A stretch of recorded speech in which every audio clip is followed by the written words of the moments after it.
আসসালামু আলাইকুম।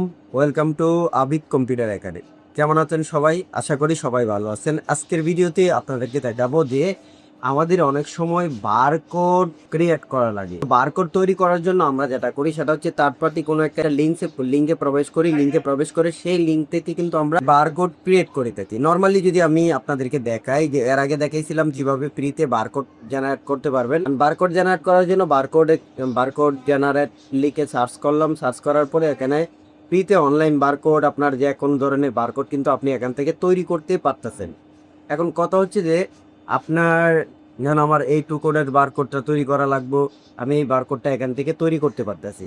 এখন কথা হচ্ছে আপনার ল্যাপটপে কিংবা পিসিতে আপনার নেট নাই, নেট কানেকশন চলে গেছে। এখন তো নেট কানেকশন না থাকলে কিন্তু আপনি ওয়েবসাইটে ঢুকে কিন্তু বারকোড তৈরি করতে পারবেন না।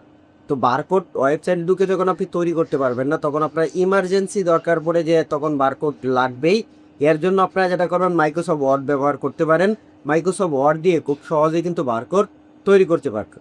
মাইক্রোসফট ওয়ার্ড দিয়ে বারকোড তৈরি করার জন্য প্রথমে আমাদের যেটা করতে হবে, আমরা মাইক্রোসফট ওয়ার্ডে আসবো। মাইক্রোসফট ওয়ার্ডে আসার পরে আপনি কি বারকোড তৈরি করতে চান দেখেন, এখানে আমি আমার নাম লিখে দিলাম, তারপরে এখান দিয়ে দিলাম founder and CO, YouTube Abid computer academy, Facebook page Abid computer academy, তারপরে ফেসবুক আইডি আতাউল হক, তারপরে এখানে দেখেন কন্ট্যাক্ট হচ্ছে, এখানে মোবাইল নাম্বারটা দিয়ে দিছি, অনলি হোয়াটসঅ্যাপ মেসেজ। এখন এগুলো যদি আমি কালারও করতে চাই তাও আমি করতে পারবো, যেভাবে কাস্টমাইজ করে রাখা সেভাবে আমি কিন্তু করতে পারবো।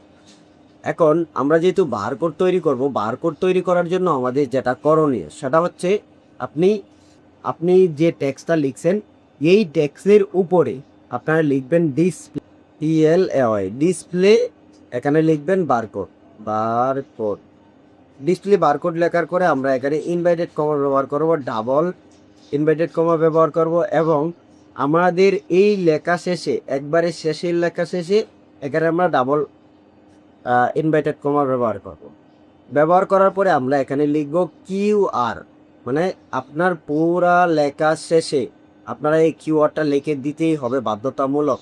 এরপরে আপনারা যেটা করবেন সেটা হচ্ছে কন্ট্রোল প্লাস এতে ক্লিক করে পুরো টেক্সটটাকে আপনারা প্রথম সিলেক্ট করে নেবেন। আপনারা যে পুরো টেক্সটটা লিখছেন এই টেক্সটটাকে সিলেক্ট করবেন। সিলেক্ট করার পরে আপনারা কন্ট্রোল প্লাস F9-এ ক্লিক করবেন। কন্ট্রোল প্লাস F9-এ ক্লিক করার পরে তারপরে শুধুমাত্র আপনারা কিবোর্ডের F9 বাটন প্রেস করবেন। F9 বাটন প্রেস করার সাথে সাথে কিন্তু আমাদের বারকোডটা তৈরি হয়ে যাবে।